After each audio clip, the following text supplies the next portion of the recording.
Good morning, folks. Welcome to Something More Than Gibberish. Today we have part 2 of featuring Danny White, or DL White _ author from the UK. So welcome. This should be an amazing show. Danny featured two, 3 months ago, and honestly, this guy has so much to him as a person, as an author, just an amazing all-round individual. He's got the most empathic sort of heart, always there for people, and his writing is second to none. In a short term, I was amazed when I learnt that since COVID he started writing and he's already got 8 something books out. Now, the last time we got so involved in conversations that we couldn't showcase as much of his work that I'd like to have. So henceforth around 2. And Danny's in the room, so I'm going to bring him up and let's get on with this show. Danny White, folks. Ram, yeah, he's okay for an Englishman, you reckon, or Irish-born Englishman. Danny, you're in the room. Do you want to put in a request and I'll drag you up? Yeah, so looking forward to this.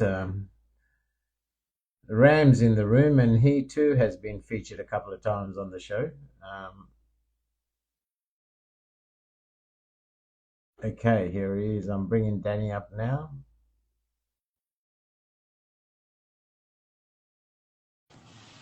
It's an ungodly hour for me. It's 6 a.m.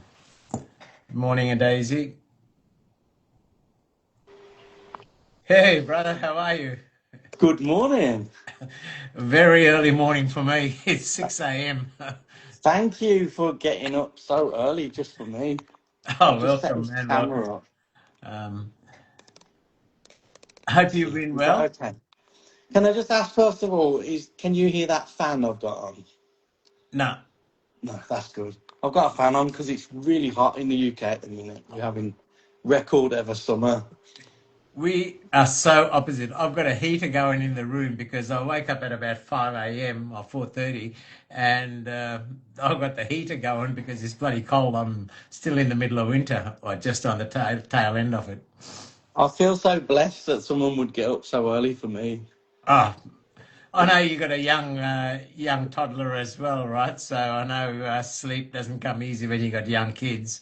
So, No, I've had him all week as well because he's on his summer holidays. And um, I took the week off this week and we did stuff every day. And he's got a lot of batteries in him, that kid. He's got, he doesn't stop. So it's been an exhausting but wonderful week, yeah. yeah. Oh, that's phenomenal, mate. That's great.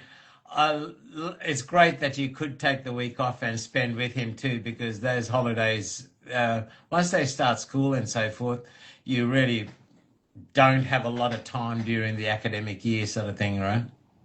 Yeah, I'm actually so blessed because the generation before me, my father's generation, they worked and worked, right? Yep. And my dad probably would have loved more time with me, but it wasn't possible. And so I'm blessed. I get way more time with my son than my dad could, and Yep. presumably 3 times as much as my granddad could, right? Yep. So in that way, work-life balance has improved. Yep. Yeah, so I feel very blessed. I take him to school, pick him up from school. We've got this thing called flexible working these days that Yep. wasn't even a thing a decade ago, right? Yeah. The thought of it a decade ago, if someone said work from home Yep. when I first started working, it would have been like, what the F are you talking about? Yes. So I think these 100%. changes are great, right? It's Yeah. more centering the family, but then I realize so many people in the world don't have these options, right? Yep. I'm very blessed to be living in a country and in a circumstance that gives me that opportunity. And I'm not going to blow that opportunity to be a good father, you know? I'm Yeah. going to make the very best of it. 100%. I work from home pretty much 5 days a week, and it's yeah, quite a blessing. And in actual fact, it's more productive as well. I get so much more done when I'm at home than when I go into the office. Yeah, me too. Well, I'm more productive, but I don't think everyone is. Yep. It's actually a bit of a challenge to self-motivate and be disciplined. Um, and I learned that from being a writer. Yeah. You have to be so disciplined, particularly the storytelling, the novel writing. Yeah. Um, and you have to be so disciplined. You have to turn up every day, right? Yep. And do the Yep. thing every day and get better and better. And I apply that in my workday at home, but I do work with people who just can't work from home. They go in the office because, by their own admission, they just can't get Yeah. themselves going. Yeah, and some of the older guys really need to put on a suit and go to a place before they can work, which I find fascinating. Yeah. Yeah. Speaking of writing now, so you got 8 books out, right, since COVID? 9. Yeah, I think it's 9. 9 books. Yeah, because I've appeared in a lot of books, you know, Yeah. collabs and anthologies and stuff. What I would say on that is, with hindsight, I wouldn't recommend a fast flow of books so quickly. I had this urge to get everything out, and I thought that meant also publish everything out. Yeah. And if I could go back and advise myself, I'd say slow down. By all means, be fast with the expression, but slow down the delivering it, slow down the publishing, because quite a lot of it I put out so quickly and so much in a row. 2 things happened. One, I don't have time to market and tell people because by the time it's out, the next one's almost out. And with hindsight, some of the stuff the early stuff I put out, I would rewrite and change and edit now. So I would say to people, don't necessarily think that it's quantity. Hmm. You know, it's better to have 1 or 2 high quality products that you are completely proud of than to have put a lot out and have this thought of, wow, I wish I could revisit a lot of that. Mm. Now, my most recent books, I don't feel that way about. I feel like, yes, I'm really happy with everything about it. I wouldn't change a thing. So that was my main learning point, actually, is slow down and breathe and take time before you give it away to the world, because it is giving it away, right? Mm. It's not yours anymore Yeah, after that. 100%. But yeah, for me, there was a task that was a lifetime of not being a poet, even though I was one, and not being a storyteller, even though I was one.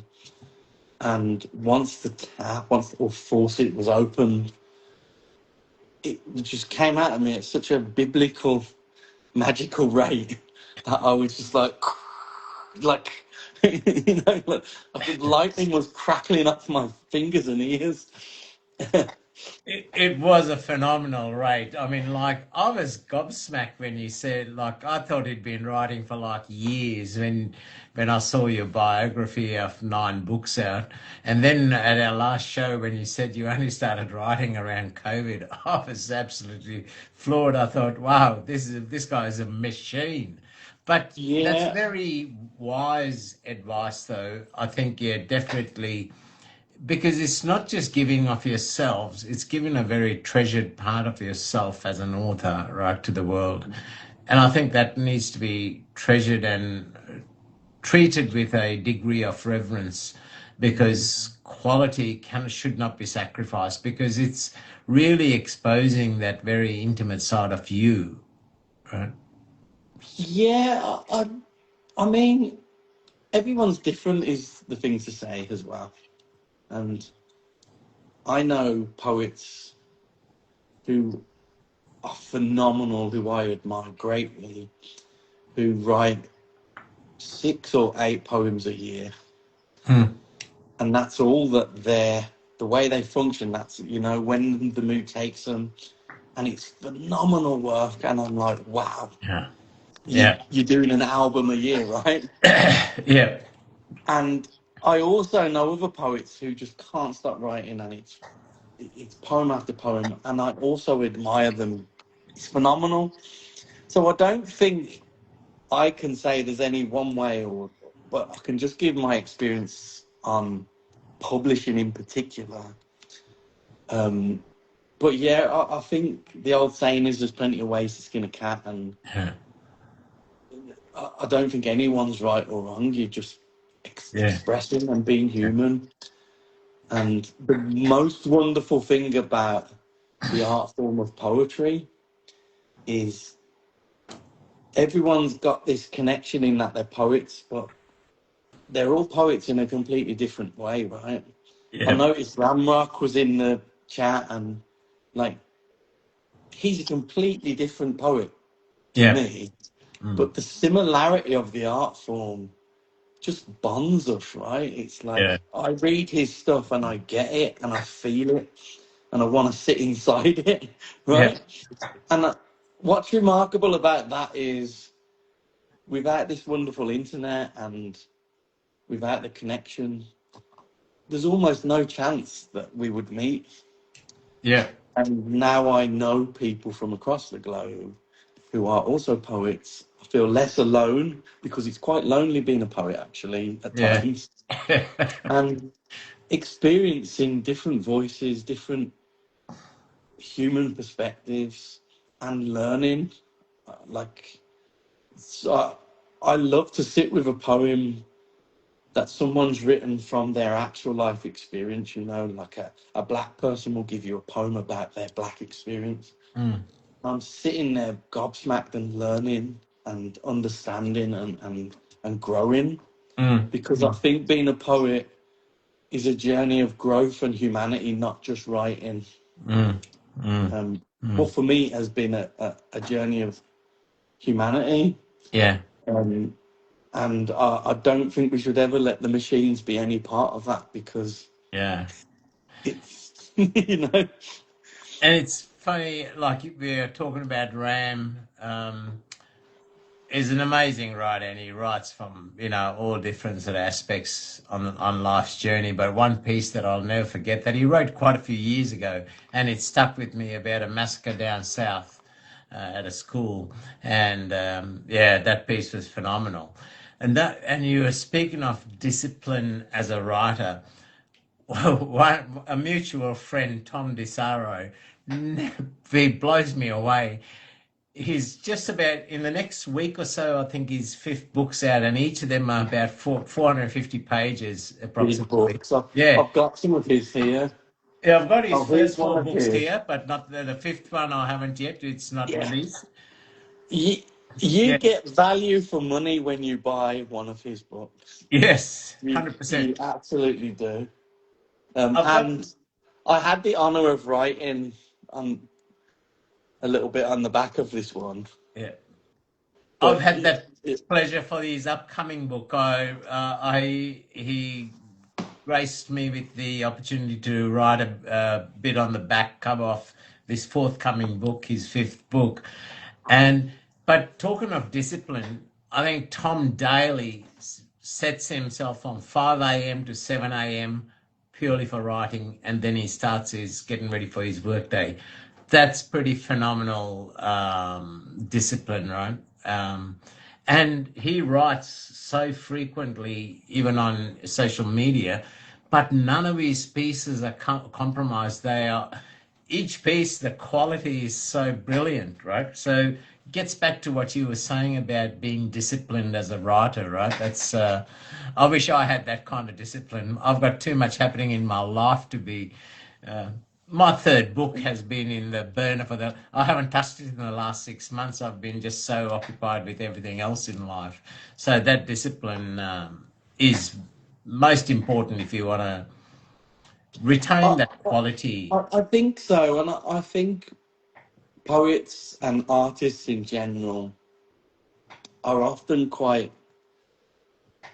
afraid of or a bit embarrassed about traits like discipline and motivation because they seem like unartistic traits, right? It's kind of like it's kind of romanticized that we're all just lazing around, and if the mood takes us, and poetry shouldn't be forced, and I get that, but having discipline and turning up, you see the improvement very quickly.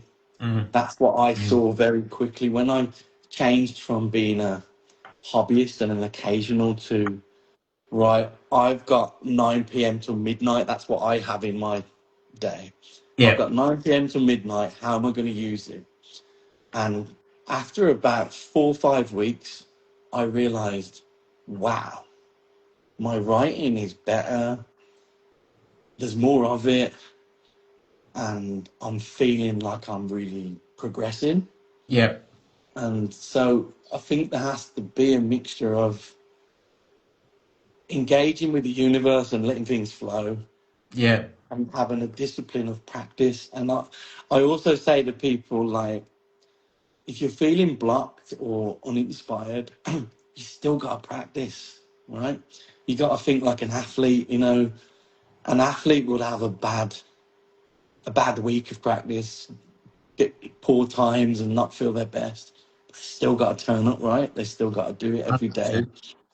And when I first started thinking that way, I felt a bit awkward because art isn't supposed to feel that way, but it really fits once you do it, and you see the benefits and you feel the balance, because art is actually more of a time consumer when you're not disciplined, because you're all over the place, right? And you don't know what's happening Tuesday. But when you're disciplined, it actually consumes you less because you've given it its respectful time and its place. And for me, that is 9 p.m. till midnight. Sometimes midnight turns into 2, 3 a.m. if I'm flowing. But the whole rest of the day is not mine to write in. You know, I have other stuff.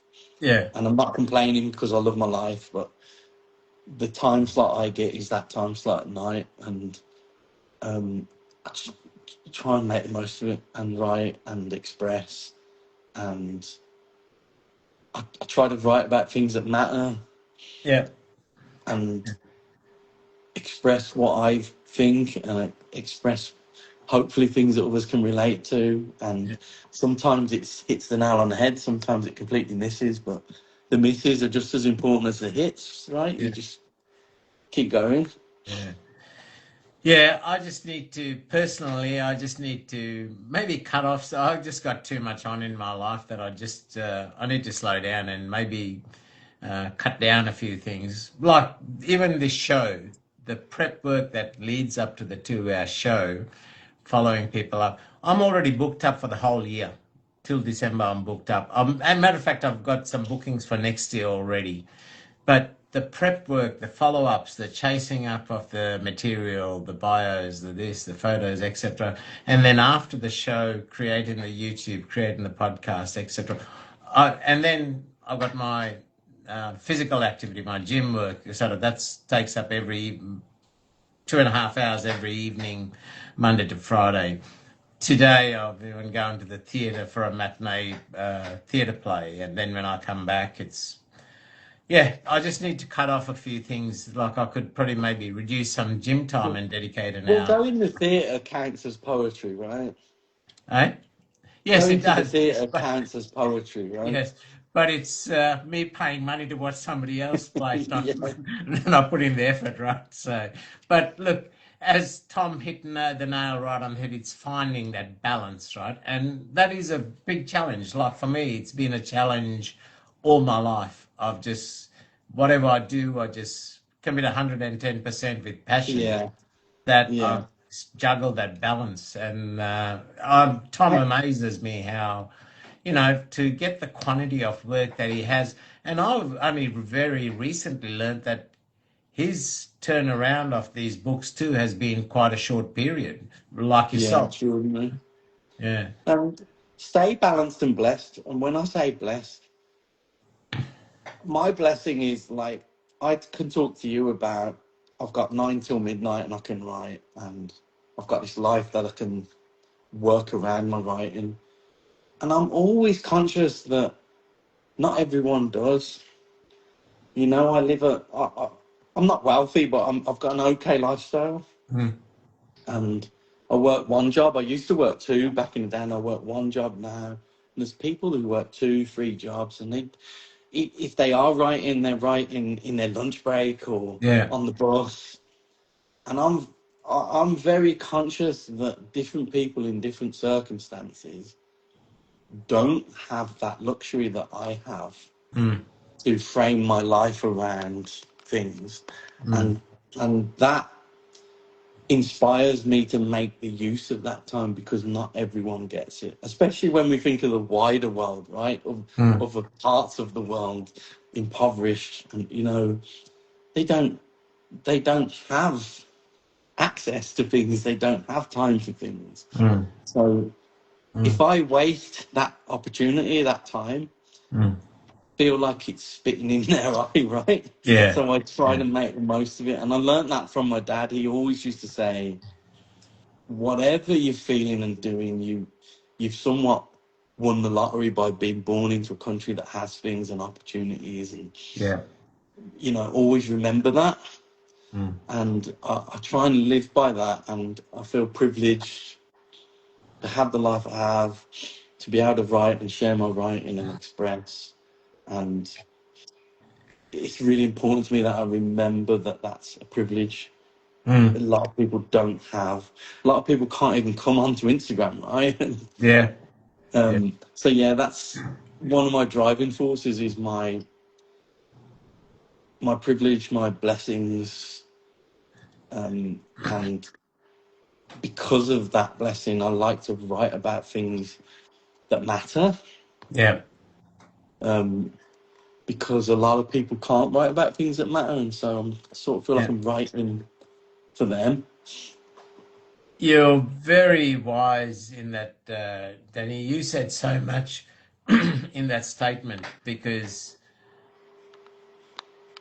as humans, it's very easy. We always focus on what we don't have.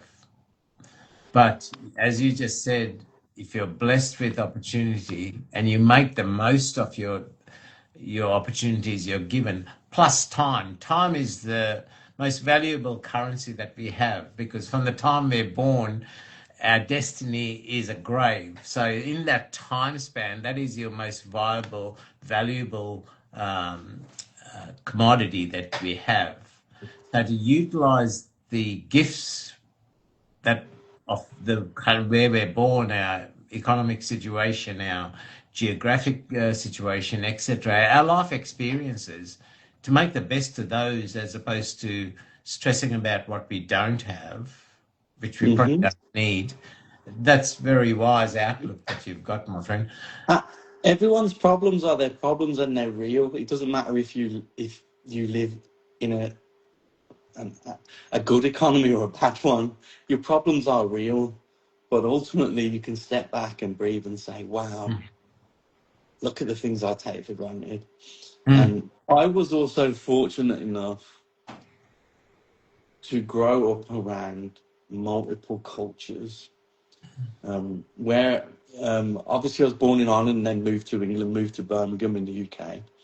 And Birmingham had been and was multicultural, and had been for a long, long time. Mm. You know, people from India, Pakistan, Jamaica, the Middle East, Russia, Poland. And we grew up quite poor around all these different cultures. And that informed my entire life, actually, that there's so many strands and types and wonderful, beautiful genres of human. And a lot of people who I would describe as just white British and that's all they've ever been, they find it more difficult to understand the plight of others, to react to the plight of minorities and injustice. And I think I'm not attacking them. I think it's just because they didn't have that childhood that's surrounded by those cultures and Yeah. understanding why cultures are what they are, and that they're a response to things, and that it's about being proud and honouring. And a lot of the people that are driving the rise again in racism, a lot of them just haven't experienced other peoples enough. They just haven't experienced them enough, right? They say things about people that you're like, wow, I can tell you've just never met these people, right? Like, Yes. you've just never spent time in their company and heard them speak their language, and it really shows, I think, and a lot of bigotry comes from that place, in my opinion, this upbringing of ignorance. Ignorance is exactly the word, mate. The unknown, right? Ignorance of the unknown. And not having that open mind to say, hey, I don't know this. Let me learn this with an open mind, as opposed to my preconditioned. We're all guilty of it in some form or the other, but you're right, some more so than others. I think we're all filled with programming and stereotypes and prejudices to some extent, but the best of us fight those, right? Yeah. The best of us stop ourselves and breathe and think, hang on a minute, this can't be true, or we can't paint a picture of a whole culture or country based on this one thing. But the worst of us don't do that. They just allow themselves to be coerced into this cycle of ignorance and bigotry, and it's frustrating. But that's why we have to keep screaming and yelling, right? Because while they still exist, we need to still exist. Earlier this year, I went to Nigeria for 4 weeks, and leading up to that, the plans were, because I had like about a dozen vaccines to get and so forth, and also that I could re-enter into Australia without going into quarantine. And from family to friends to every colleague, every associate that I could name, they all had one thing on their mind. What the hell do you want to go there for? You're going to get killed. You're going to get scammed, blah, blah, blah, blah, blah. I went there. Honestly, I have not met a better group of people, and I felt as safe as it comes. And I'll probably be back there end of this year again. And yet everybody was just saying, was like, I lost my senses. What the hell am I? Am I bored with life? Am I want to rush my way to my grave? Blah blah. Matter of fact, when you go to the Australian tourist website visiting Nigeria, literally the whole country is marked red zone, do not travel. Oh, really? Okay. There's two cities, Abuja and Lagos, which says they're orange and says only travel if you need to, right? And I'm going, maybe I should take heed. But man, I went, and when I came back and everyone goes, oh, he's back alive. I said, I saw behaviors in people that I have not seen in Australian culture in the last 40 plus years, where we've lost being able to accept somebody on trust until they do something to earn your mistrust. That's something, like I walk down the street and I smile at somebody, it's like, oh, what does he want? What's he trying to get at me? Over there, I had people just take me on face value in total trust. And that's I think a trait as humans that within most societies we've lost, right? If somebody does you something, extends a hand of friendship, it's like, oh, straight away in the back of our minds, what's this person after? What are they? What's their motive, right? We talked about this last time, that Yeah. you said this thing that not everyone's like me, like reaching out and wanting to lift people up and connect. Not everyone's like that, and a lot of people are just very dubious or worried, and then a lot of people are in the background causing their troubles and dramas and stuff. So to be a straight arrow who really does just want this art form to grow and people to connect. Yeah. Sometimes even that can seem distrustful, right? Because people are like, who's this guy? What's the catch, right? Yeah. And yeah, people are super cautious. Yeah, you're absolutely right. And by the way, I know you do a lot, you extend a lot of your time, and you've got a busy life, right, with a young child and as a committed writer and a day job, etc., being a husband and so forth. And you still make time to help people with their own publishing. And since our last conversation too, I hope you don't mind, but I've been throwing your name out there, like in a conversation with Ash, who I featured the last show. Yeah, I know she's an amazing writer and a beautiful soul, and I know she's got a heart set on publishing a book and just finding out where to start. And I threw your name and I said, hey, listen, reach out to Danny. He's done this many times and he's gives up his time. So, and that's phenomenal what you do there, Danny, because most of us tend to focus on the self and making time, setting parking our busy schedules.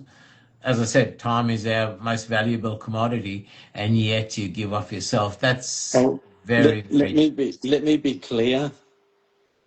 A big portion of my life was spent being the selfish, self-centered guy. Big portion of my teens, my early to mid-20s, and then things happened in my life and around my mental health that woke me up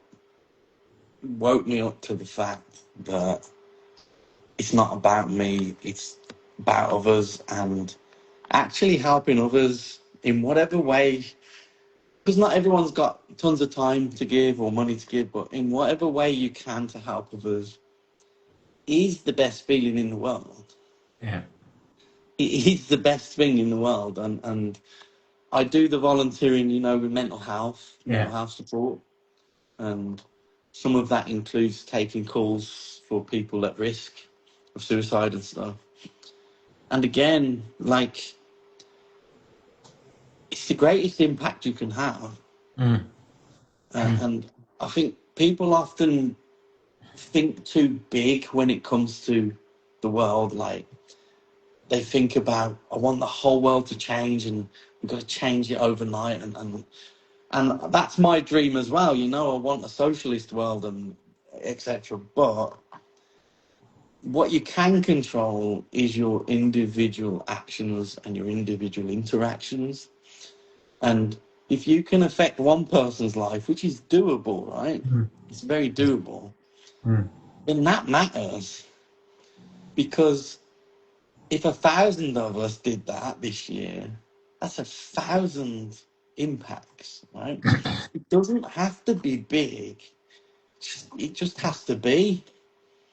And if I've helped someone get their words out into the world and that was their dream, that's an impact. No one can ever take that away from me or them. And if I took a phone call and someone was on the verge of suicide and now they're not, it's an impact. And if I earn $1 million tomorrow, that doesn't match the impact of helping someone save someone else's life So you can impact people individually. You don't have to get worried about, am I changing the whole world? Because you are in this incremental small way.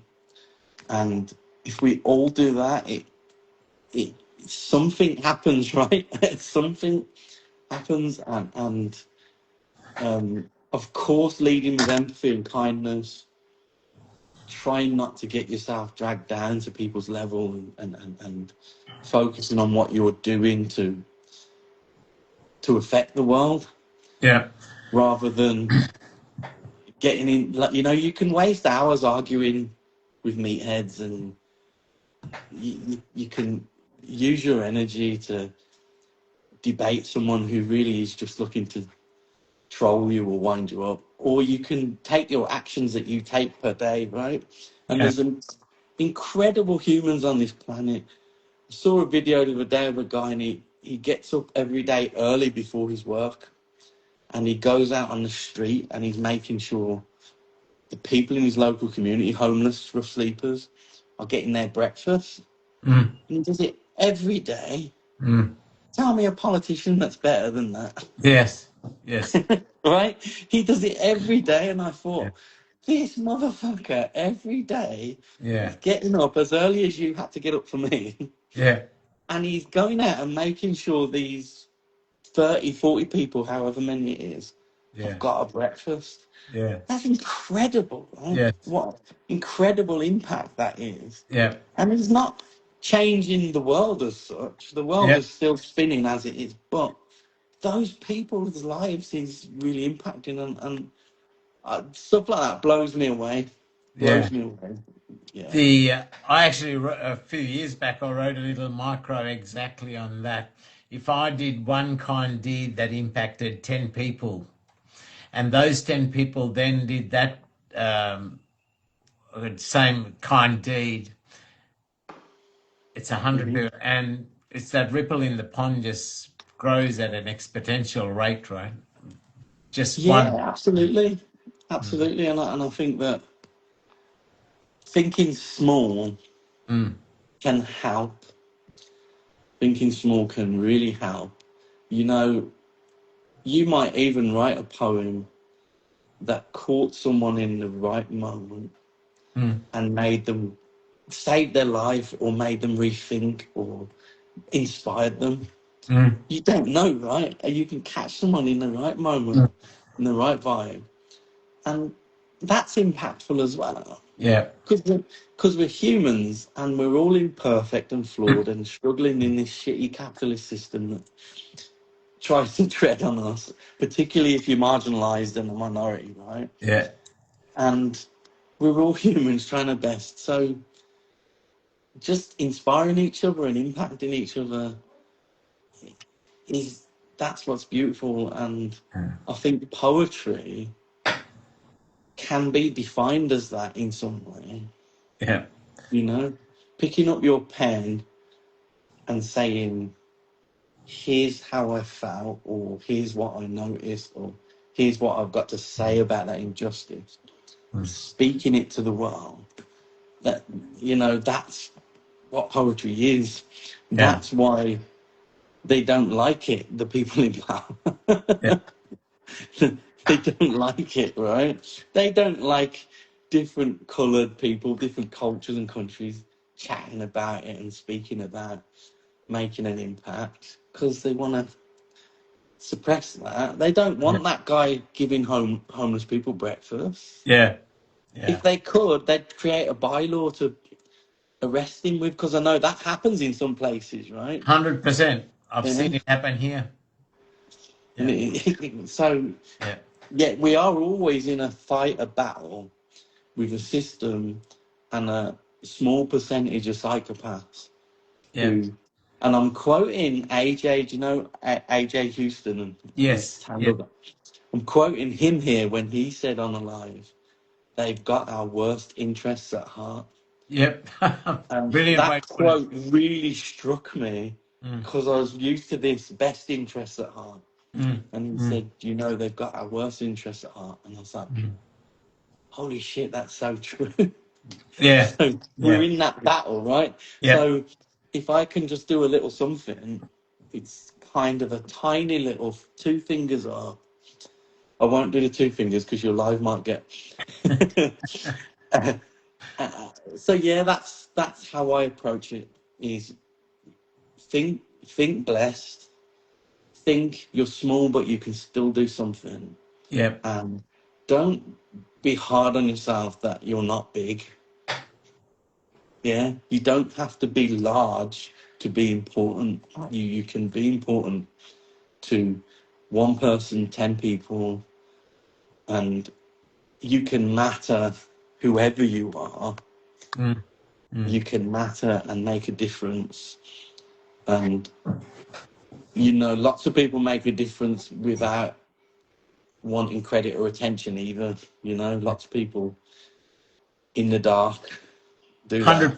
100%. This is why I align with you so much, because you think very much the same way I do. And I can talk. It's so easy to talk to you because my own views align so much with you, and we've got to be careful of this. Last time Do you know, honestly, I was just about to say, it's almost I, worth me making a trip to the UK just to meet you in person, man, because I don't think we'll run I out of would I conversation. would love that. I Uh, would love that. the Let's do some poetry then, because we 100%. hardly did any last time. I'm going Um, to shut up and I'm going to let you go yeah, with the poetry. And I really want to, I think it's yeah, last time we didn't get a chance to showcase your yeah. writing and all that. So because we talk, you're so easy to talk to and you talk about very valuable concepts too, right? I Um, hope so. yeah, you do. Sometimes I You do. don't. um, um, yeah, I'm going to read some of my poetry because that's what I was supposed to do. Thank you, by the way, everyone who's come through. Much appreciate it. I'm going to start with a piece. It's a long piece, by the way. I'm going to start with the longest one to get that one out there. This was written about 3 years ago. And it's just really about how I feel about our place in the world and how people aren't as fortunate and all of that kind of subject. And it's entitled Measure Me. And as I say, it's long, so prepare for a ride. I've not read live since I was live with you, so I'm totally rusty. Okay, here we go. Measure Me. If you were to reach inside, roll your fingers around my spine, and count out the vertebrae, 1, 2, 3, what would you learn about me? 4, 5, 6, sacrum coccyx, are you my witness? Lumbar cervical thoracics, do you know my business? All the way to 33, have you measured me? If you were to gape open my mouth and carefully count while pulling teeth out, uppers and lowers, molars, premolars, canines, incisors, would any of them describe me, who I was or will be? Have you measured me? Maybe a microscope zoomed on my skin could tell you all of my virtue and sin, each blemish and scar, revealing my life so far. You could journal each mole on my aging body, note its colour and size and how high the peak rises from my skin. Perhaps make a map like they do with stars and name each molar scar after myths and gods. Would you be able to see? Have you measured me? What if you plucked out my eyes and using pi calculate their radii? If only you could see what I've seen with those eyes, it's enough to turn a passionate man blind, or at least turn his cheek. Have you measured me? You could take a magnifying glass and count the lashes around those same eyes, or you could wait till I cry and journal the tears falling down my face, which way they trace, how long each one takes to release down my cheeks, whether they taste salty or sweet. Would that distinguish me from you or anybody? Have you measured me?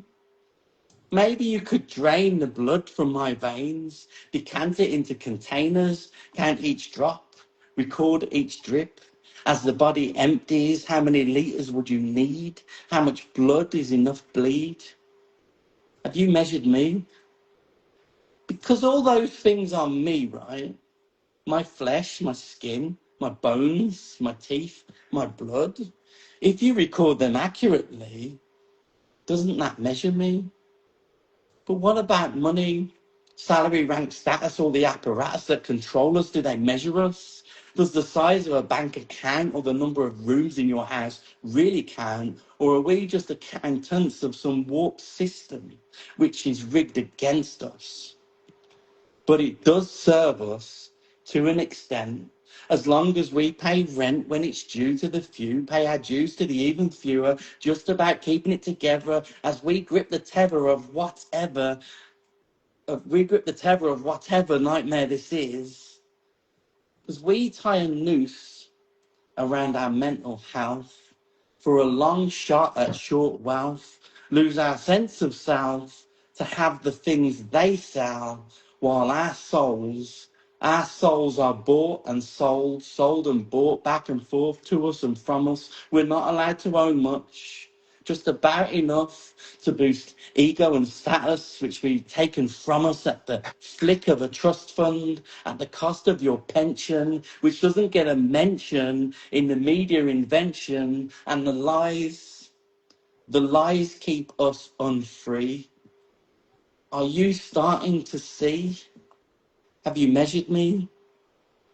When I emerged from my mother's womb in a sterile, bright room, £7, 3 ounces, it was into a world full of choices, a life drenched in chances, because, and let's be honest, that womb belonged to a white woman seeded by a white man, and even without a prayer or plan, I had advantage of heritage. Some call it privilege, genetically mediocre, but inherited a superior clarity of opportunity, handed at birth a key, opening doors in front of me which slam behind me, doors that others can't even see. And even if they do, they have to kick and claw and scream through, only to find there's another door and another door and another door, or a brick wall, or stairs, but the stairs lead to a glass ceiling or a dank cellar, and they start feeling between cellar and ceiling that the system is leaning away from them towards me. My pounds and ounces were worth more from the start, because I had means to ends and ends that met means. Now you might disagree, but you can fucking measure me.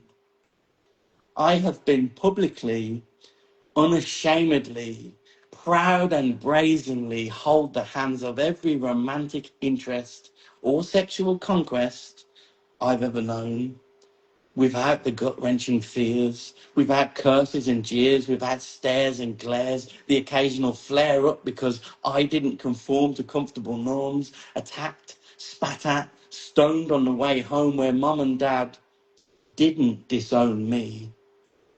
But others walk unfree, hands wanting each other but touching isn't worth the bother, and they program themselves to believe it doesn't matter, but it does. It fucking does. It matters more than hateful blood in ancestral veins. It matters more because all we are is love, whether from within or above, the universe or a god, you, I, us, we. Have you fucking measured me? It's a tragedy and a travesty that we measure ability so single-mindedly. If we judge a beautiful fish by its ability to climb the tallest tree, then what can we ever really see of that little fishy? What can it ever really be or become? And there's not just one little fish. There's 1,000,000,001, desperate to overcome the wet ceiling above, and the random reeling of a rod sometimes comes to catch a lucky one, but 1,000,001 minus one is still 1,000,000,000. It's time to adjust how we measure, reevaluate what we treasure, address the dilemma, dilute the pretense. There's too much concern for ends and not enough for means. We need to meet in the middle of this riddle, reconnect, dissect, inspect, introspect. The system is a derelict, dried up desert for the many, luxury tours for the few. And this isn't new. It's old and worn, torn by wars, unequal jaws, lying jaws of political bores, seeking naught for us and more for them. And this isn't about division. If we divide our minds, then there's no surprise we split our glow and shine until it becomes so fine and dim in the fringes, it barely even singes around the edges of society.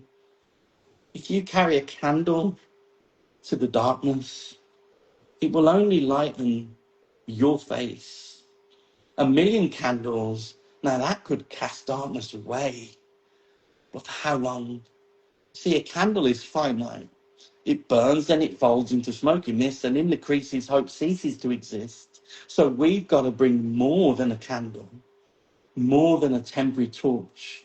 We've got to bring that light, actual, real light, the kind that pierces the night, a light so bright and divine that it makes our skin spin with fire, the feel and thought of fire, ancient holy fire from deep within, the fire that our ancestors set ablaze in our DNAs, the kind that was wombed within stars and will erupt in supernovas and will only die with the universe. A light so intense that it burns compliance from our bones, purges the fear from our mind, and brings this systemic disease to its knees. And then, and only then, you can fucking measure me. Wow, that And is epic, man. That is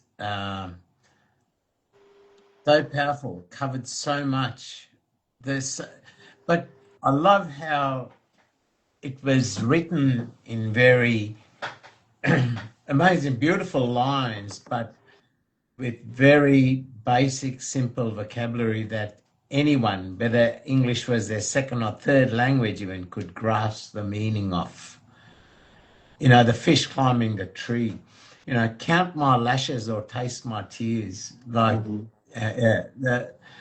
how much blood is measured bleed, you know, and we tie a noose around our mental health. I mean, like, it doesn't say it any more simpler than that, right?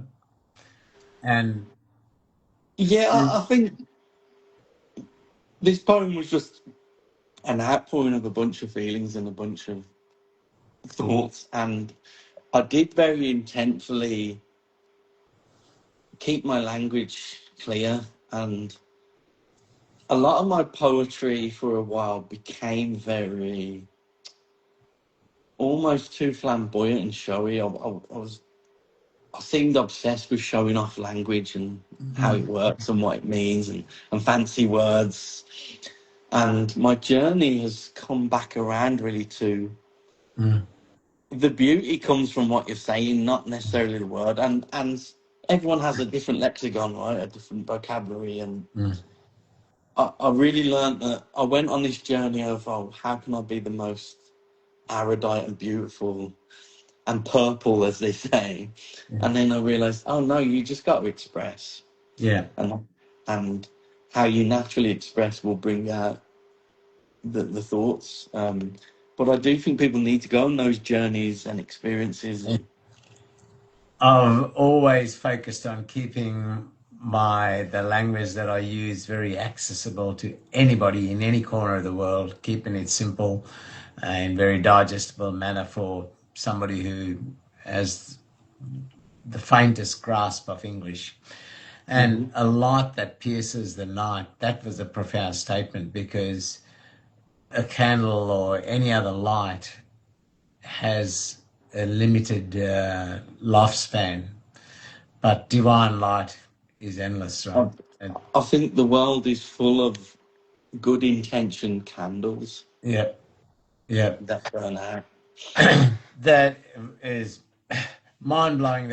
Now, which book was that piece from? Is that in any of your books? And if so, It actually is in Medicine Is Not Candy. there you go.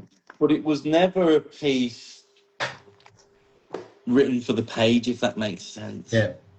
Because I think of the types of poetry, and some poetry is what I would call page poetry, which I think it works best just on the page and people experience it that way. And then I think there's spoken poetry, which is written to be spoken. And then I think there's performance poetry, which is written to be performed. Yeah. And I wrote that piece very much as a spoken piece, and while I was writing it, I was thinking more about the cadence and rhythm and how it would be delivered. But not all my poetry is like that. Sometimes I just write poetry for what I call for the page. I think that piece, personally, as spoken in the cadence that you delivered it in, is phenomenal, and has its place there.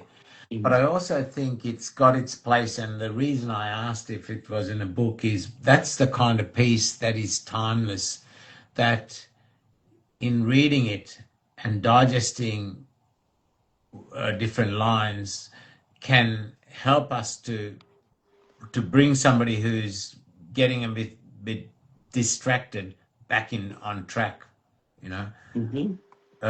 To remind ourselves that what we were talking about before, just that small act of kindness, that light, that eternal light that doesn't extinguish. That guy who gets up at 5 a.m. to go out and make sure that 30, 40 people in his neighborhood have a breakfast, right? That kind of light never goes out. But it's easy for us to get caught up in our lives that we forget, and reading that piece can bring you back online. So I think that piece fits perfectly in a book and fits perfectly as somebody speaking to somebody or trying to motivate a crowd. I think it's got its place in both, mate. You've done an exceptional job. Yeah, I think as an old socialist, what I would call a proper old socialist who was before the internet and before social media and hashtags and stuff, there's always been this frustration of why don't more people care about stuff? It's always been a question in my mind, like why is it so difficult to get people to care about terrible things that are happening, or to care about equality and wealth distribution and that the systems are working against us and obviously racism, bigotry. And I spent so much of my life asking that question, and then I realized, well, maybe I've not got to find the answer to that question. Maybe I've just got to shout as loud as I can in some way, you know, and just keep screaming it and saying it. And again, it comes for little impacts, right? If one person hears that piece and thinks, wow, that's a really good point, you know, then you're having your impact, right? But sometimes, because the world's so divided and the team colours are so profound now, like sometimes I just think, wow, how do we get through to these psychopaths in power? How do we get through to people who support such hatred and destruction of the climate and the world? How can we? And I don't know if we ever can, but the trying is what matters, I'd say. No, we have to try. And I do way less than others, right? Because there's heroes in war zones and there's heroes who are challenging the top. But we just have to keep trying and screaming, because it's been forever that these psychopaths in power. John Lennon, in an interview once, he said this profound thing. He said, what is it they want? These psychopaths in charge, what's their goal? What do they want for humanity? That pebble in the pond is amazing. Like just yesterday or day before, Tom put out a piece that really went out to things we take for granted, like our firemen, our medics, our police, that put their lives at risk every day as part of their job. Tom I think I might have read that piece from Tom that he posted yesterday or day before. So that pebble in the pond, mate, it just, honestly, just reading that, I see sirens going back and forth every day, and I just don't give it a second thought. Yet those paramedics and those fireys and those cops are literally put their lives at risk every day when they head out to work. Not knowing if they'll come home to hold their wife and loved ones and children. Absolutely, yeah, yeah. It's Yeah. yeah, and again, it's another thing I'm conscious of. Like I remember during COVID, people were complaining, obviously, and people were attacking each other about vaccines and about masks and about everything. And I had several family members who were frontline in healthcare, and I was just thinking, my sister's on the front line with, she had poor equipment, you know, and she's on the front line because she cares about people and wanted, Mm. and there's just some knobhead on Facebook Yeah. moaning that about the rules or about maths or whatever, and I was thinking, well, go and do something then. Yeah. Yeah. Right? For every time someone moans online about, oh, why is this so shit? I always think, well, go and do something. Yeah. You Yeah. know, like during COVID, I volunteered, and my wife did as well, and we helped elderly folks in the community getting their shopping and their medicine and stuff like that, and we Yeah. taxied. You could volunteer as a taxi and stuff like that. And I was like, well, I just think, well, go and do something then, instead of saying on Facebook how shit you think it is. Yes. Right? 100%. Yeah. And be grateful that you're able-bodied and can do something, right? Yeah. Yeah. And yeah, that's always my thoughts is, you know, you, like I said earlier, you can spend 8 hours a day arguing online and spitting at people online, or you could take some of that 8 hours and go and do a little bit of something. It doesn't Yeah. have to be much. It can be 1 hour a week. Yeah. If 1 hour a week. I saw another one. There's a barber who was doing free haircuts for veterans and for homeless people, and he goes and visits and he chats to them, and so in the video you find out their life story and what's happened in their life and Yeah. why they've ended up where they are, and he Yeah. cuts their hair for free and talks to them and treats them like a human. Yeah. And he does that, I think he does it like once a month, Yeah. and that's a lot. Once a month, that's good, it's great, Yeah. right? Yeah. and Tom just said that his son is a fireman. Tom, I'll save that piece and I'll read it next week on the open mic because I love that piece. It was amazing. So, yeah. What's next, Danny?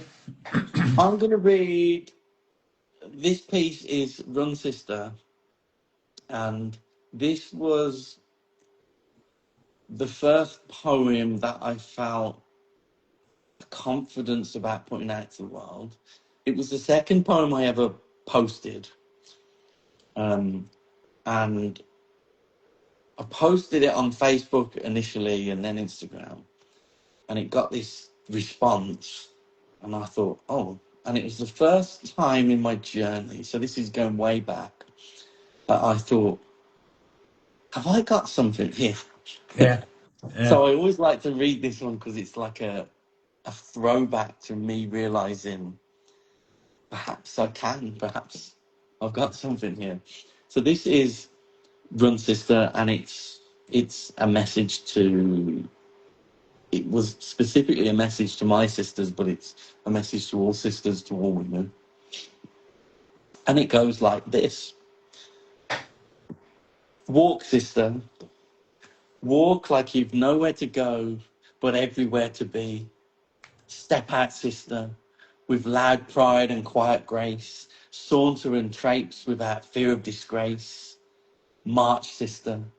March through pain and blister. Stamp and stomp your angry, tired feet to a once forgotten, since remembered beat, and never again need you scare or retreat. And smile, sister. Smile from cheek to fresh, wet cheek.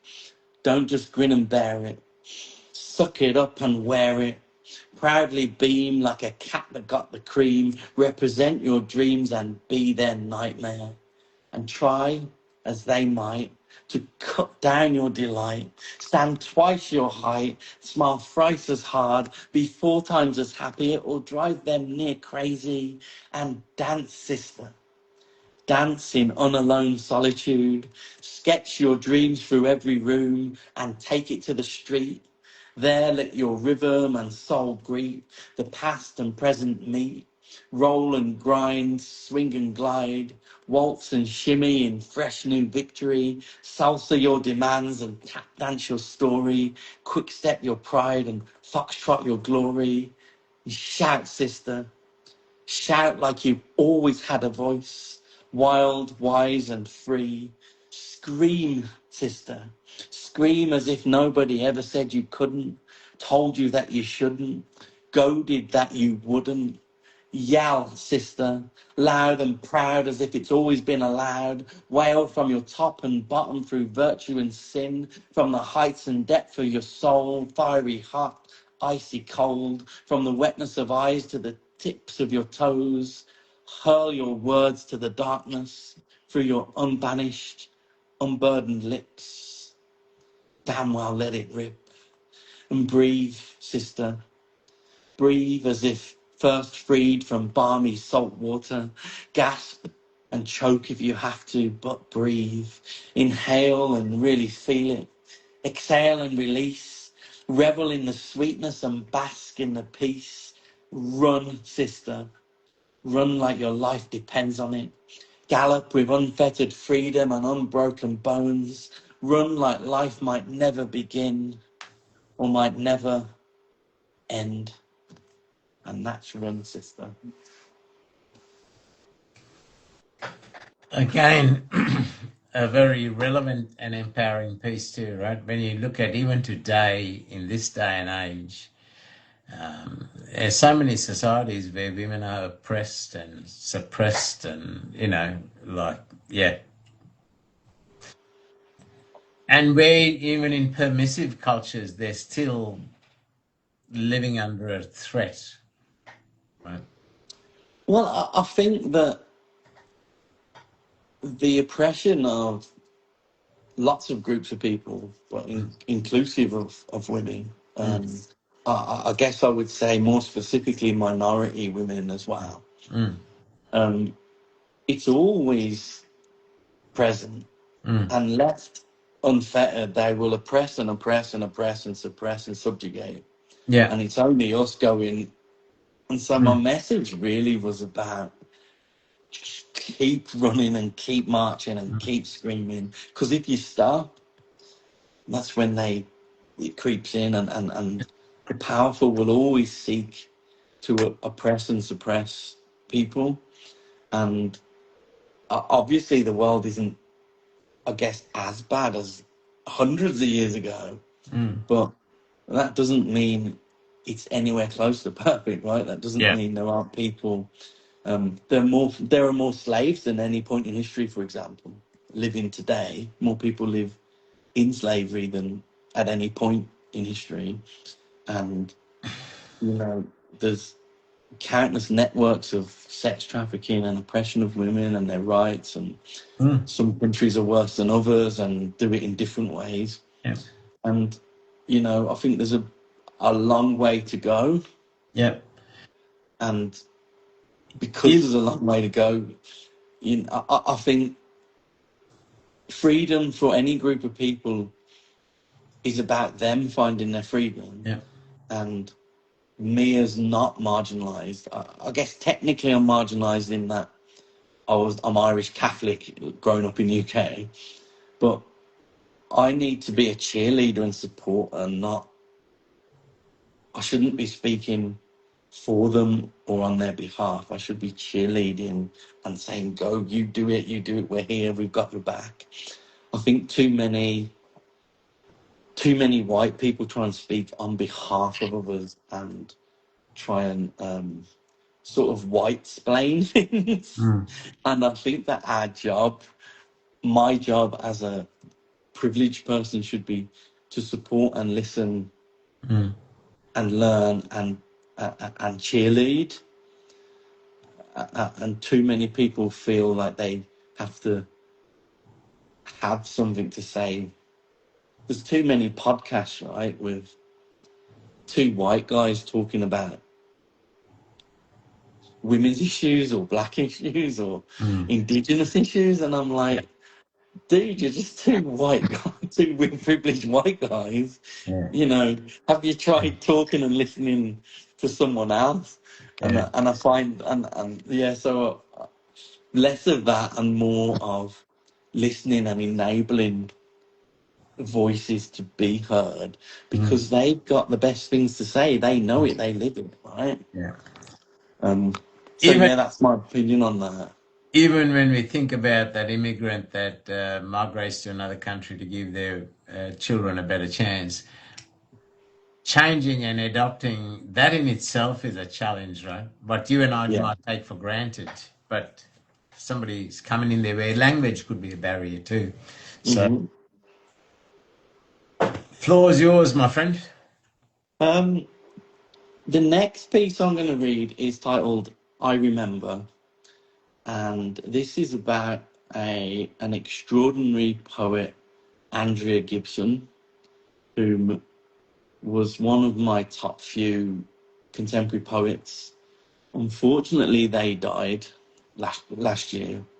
We lost them, and they were an incredible inspiration for me. Their writing blew me away, their performance blew me away, and their journey with battling illness and cancer and the positivity and the sunshine that they brought to everything. So when they died, I was very deeply moved, and I I had the moment when I found out, and then very quickly after, I knew I needed to write it as almost like a journal. And then when I read it back, I thought, this is rather lovely, actually. And I posted it, and of all my poems ever, this is the one that had the most extraordinary traction, particularly on Facebook. This went into multiple millions of interactions, and it was because they loved Andrea so much, and they found my tribute very touching. And so, yeah, this is the piece that I wrote in the immediate aftermath of Andrea dying.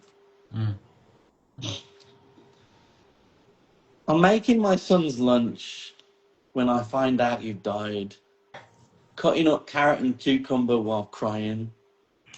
He tilts his tiny head, furrows his precious brow, and asks me, Daddy, are you all right? And I remember what you said about the truth. Even when the truth isn't hopeful, the telling of it is. So I tell him, no, I'm not all right.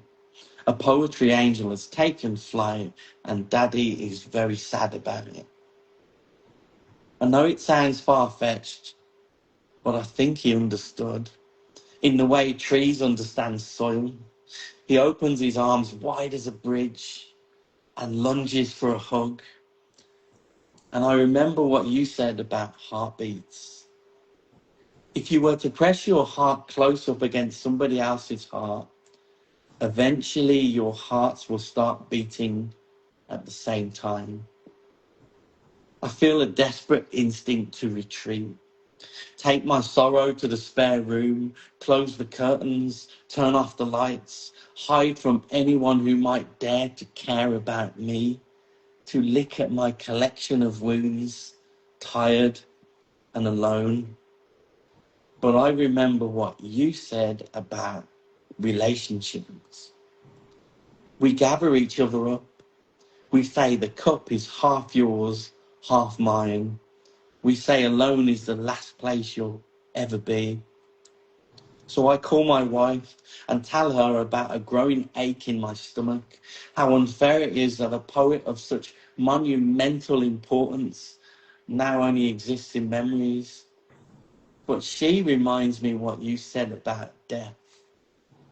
Dying is the opposite of leaving. I want to echo it through the corridor of your temples.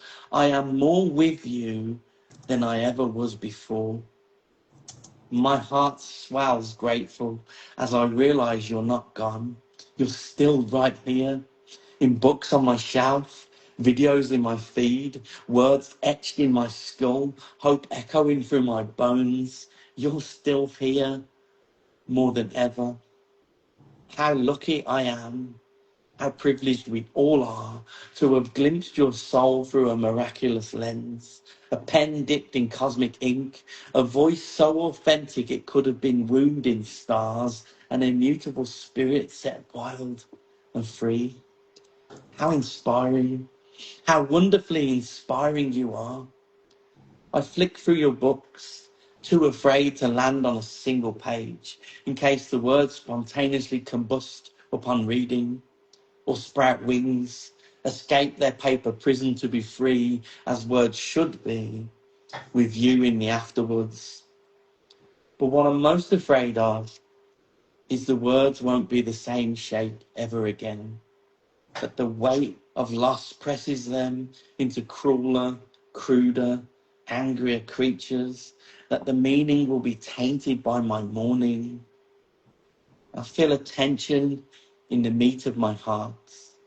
Not a rip or tear, but the start of a long pull.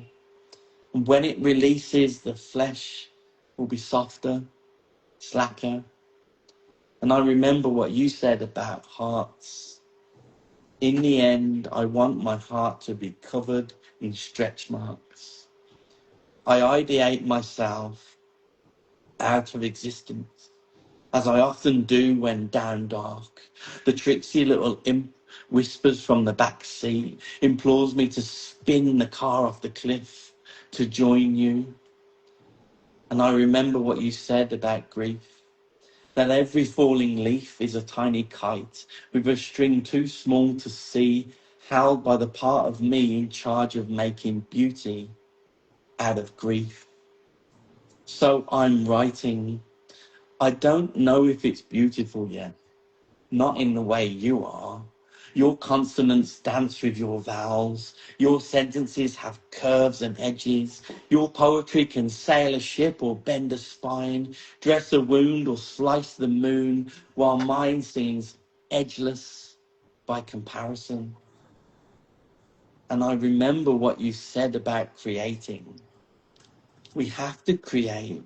It's the only thing louder than destruction. So today, like millions of others whose hearts you squeezed, I'll create so that I'm not destroyed, and I'll let my heart break, because I remember what you said about breaking hearts. Let your heart break so your spirit doesn't. What a powerful ending line. Yeah, the ending line is hers, that because I interspersed her quotes from her poetry. Yeah. But dress a wound or slice the moon. Dying is the opposite of leaving. That is a very profound statement. Yeah, I mean, Andrea Gibson, if you don't know her and you now know her through me, you are in for an absolute beautiful journey treat, because Andrea Gibson is extraordinary. As a human, as a campaigner, as an activist, and as a poet and performer, just incredible. And her poems pop up on my feed a lot through things like button poetry and pages like that. And she just moves me in incredible ways. And I was very sad when she died, and I wanted to say I'm very sad. And I posted this on Facebook, and it went so viral that Facebook is monetized, what it is for me, and I actually got a thing to say that this post is worth X amount of hundreds of dollars. And I reached out to her, Andrew went by they. I reached out to their partner and said, I'm feeling really bad because I had this post that was a tribute, and Facebook are saying the monetization on the post is like hundreds.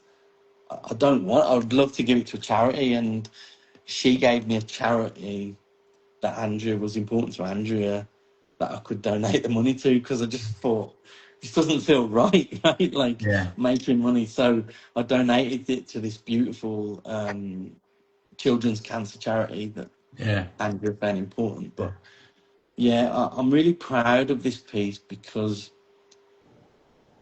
it is just literally a snapshot of how I felt about them and their poetry and their journey, and how I felt about them dying. And and it just feels so real for that. Right? Like yeah. It's a phenomenal tribute to her and her work and her life, Danny. And again, it speaks so much of you. Most would be, oh wow, I've written this success thing and I've been remunerated for it. But as you said, to give it to and such a worthy charity as well. But that Yeah, I is just mean, such a I, tribute. I mean, I wouldn't judge someone who didn't do that, because like everyone's in different financial circumstance, right? Yeah, yeah, So for me, I could say, well, I feel bad, and I do monetize online, and I do make little bits of money. But for that particular post, I was just like, this belongs to them, mm, mm, mm, and I really feel like mm. that they should benefit through a charity. Yeah, And I felt good about doing that, and it's what I wanted to do. But it wouldn't bother me if someone didn't do that. I mean, I'm no. not here to judge. Oh, It's just what I yeah, did, right? Um, 100%. Yeah, and a lot of people, a couple $100 on Facebook could buy them their food that month, yeah. right? So I'm not going to say everyone should do this. It's Mm, just, for me, it felt right. yeah. Given the drive behind the piece, and it's your showing off your respect for her as an author, as a poet, as a person, I think it was a fitting thing what you did. But phenomenal piece, my friend, and certainly very worthy. She's very worthy of that piece as well. Yeah, and I feel like this time on the interview, I've been able to show some range of my writing, and Mm. Oh, the different mm, styles of writing, because I'm not really a one style poet. Like when I'm writing a piece, mm, I don't know how to put this, and perhaps other poets will understand it, but it it comes to me how it comes to me, right? Like it, and as I'm writing, some pieces say to me, this is rhyming and cadence, and it needs mm, to be. And some pieces say you need repetition, big hard lines, and they come as they come for me with poems. And I write in a lot of different ways, but it's not a conscious thing. I don't sit there and think, right, this one is gonna be rhyming, or this one's gonna be preachy. The idea comes, and as I write, it flesh forms around the bones, mm. and I respect how it forms, if that makes sense. I go, oh, so you want to go in that direction, do you? And I Yeah, go with it almost. yeah, It's almost like a dance, you know. yep. And I know there's a few poets who have met in the Instagram community who write in different styles and ways as well, and I don't know if it's the same for them, but I'd love to hear how it is for them. I, Um, I like to just let it come from within, then from the conscious mind, and exactly right. Let it take its yeah, form. someone actually said to me very recently, "Oh, don't you ever write any of that, like, rhyming poetry, you know, A, B, A, B? Mm. And I'm like, I was like, dude, I've got hundreds of poems. I've got an entire book called The Ballad of Tommy McGavin, which is an entire, it's a novel poem, right? Yeah. And I write like that, but only when it wants to. And I know that makes no sense. I know it sounds crazy, like saying the poem wants something, but Yeah. it's just how it feels. Like, to me, I'm typing or tapping or writing, and the poem will almost literally say, "Oh no, oh no, this one's got to be more like that." And it's almost like I'm insane having a conversation with a poem. Yeah. And I hope some people get that, or I'm going to sound completely mad, right? No, I do. I know exactly where you're coming from, my friend. That, and you're right. You are very versatile in your style of writing. You know, you write about life. You write about the human journey. You write about the political platform of the world. You write about a beautiful tribute like that to somebody who's So deserves respect. So one yeah. of the reasons for that, I believe, is I was very fortunate that in the particular school I went to, when they came to teaching literature and poetry, it wasn't just the great British and American writers and poets. It wasn't just that old style classical. We were introduced to incredible poets. Like, there's a British poet who's died now, sadly, Benjamin Zephariah, Mm. and he was originally from Jamaica, and he was this protest poet, right? And oh gosh, I forgot her name. How embarrassing! Angelou. Oh, what's her name? I've gone My, blank. What's her name? The amazing poet. Angelou is. Oh no! Someone tell me the name. my, Um, no, let me look. Let me look. Maya Angelou. That's it. yeah, Maya So Angelou. I'm so sorry I forgot her name. But yeah, we were introduced to all these like almost protesty poets, and so I didn't just have that classical, old-fashioned introduction to it, and that helped me fall in love with it, like that, and I didn't like being introduced to them. I didn't know you were allowed, Mm, mm, to be mm. like that. I didn't know you could write something and shout something and say "fuck the system," like. um, so yeah, and I had parents that were very diverse, and um, liberal, socialist, and that, and mixed in circles with people with different influence and music, and I think that makes a big difference. Yeah. Um, you know, uh, I saw someone say this week that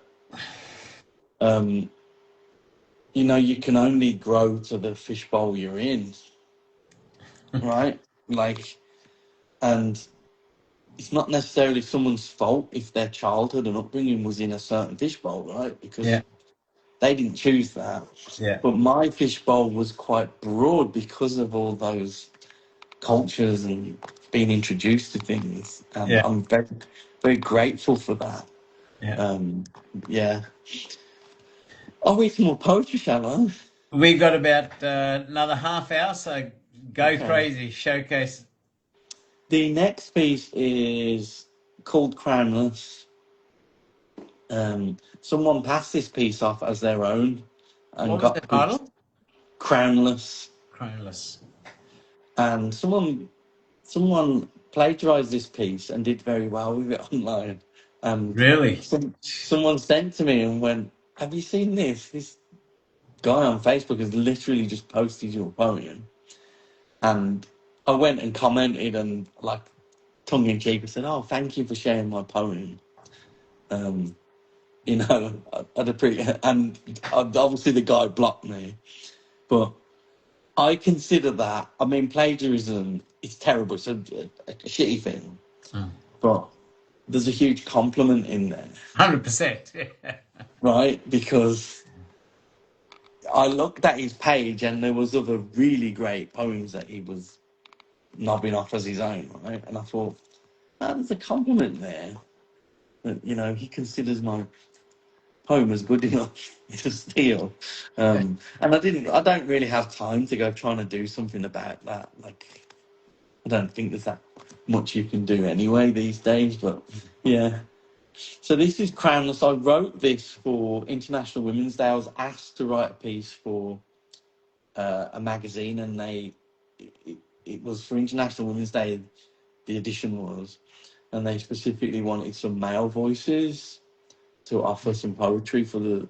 So I wrote this for that magazine, and it's titled Crownless. This is for the princess without a crown and queen, a mother whose own mother cursed the family stream, for the girl who made daisy chains in secret and unseen, who rose up brave yet never was believed, for the one who dares to fly despite the tattered wings, to the woman setting fire to generational disease, for the crying babe cribbed in thorns, whose love was noosed in bloodied apple sauce, to the lamb in wolf clothing, eking out her witchy craft, working in her shadows, dreaming light upon her back, to the unpainted toes of the girl who ran from the broken bones, from the family man, to the girl too young to raise a child, to every choice, to every chance, to every loss, to every mile, to the one who held a still beating heart that slowly folded to the dark, to the ones without a prayer and the ones without a womb, to the rubbery chair in a sterile room, to the grief, to the scars, to the wishing upon bleeding stars, to the cut, to the run, to the daughter, to the mom, to the moon, to the sun, to the only just begun, to the one, to them all, to the rise, to the fall, to the writing on the wall, to pinatas that became soaring unicorns, and to the lighthouse on the land, to the ship lost at sea, to the crownless, to the crowned. No, I love thee. And that's crownless. Amazing, amazing. The one that held a still beating heart that folded into the dark. What a line, man! What Yeah, a piece. that line hurt to write because Oh, I relate to that pain. Yeah, I wanted the piece to just be every type of woman. I love you, right? Every mm. type of woman that there is, and Yeah, I see you. I recognise you. I understand that you're going through something, yeah. and I just want you to know that someone sees it. You have to be careful with these types of poems and messages because you can end up making it about yourself accidentally. Mm. Mm. And I like my pieces to try and be about the subject, Yeah. and that's what I did this year. The readers of that magazine would have cherished that, mate, because it's a amazing tribute, amazing recognition of a feminine world. Hmm. Really is, really is. I couldn't have put it any better than uh, the words that he captured there to describe how much they should be valued and treasured. I'm really enjoying this because I don't. I used to do a lot of live shows, right? And even in those, I didn't read much of my own poetry. It's always like a thing, but I don't often read my poetry out loud, like to an audience or to someone online, and it helps Floor's me yours. realise, oh wow, I've got a catalogue of pieces, Yeah. right? Go Like, crazy. Last time we spoke so much, we only got through a few yeah. pieces. So, we got about half an My hour left. wife And actually a half said hour. to me, she actually So, said to me, like before she said good luck with the live, and then she went, read your poetry this time. go crazy. Go crazy. I'm going to shut up and just go nuts. So this piece is titled Selective Humanity.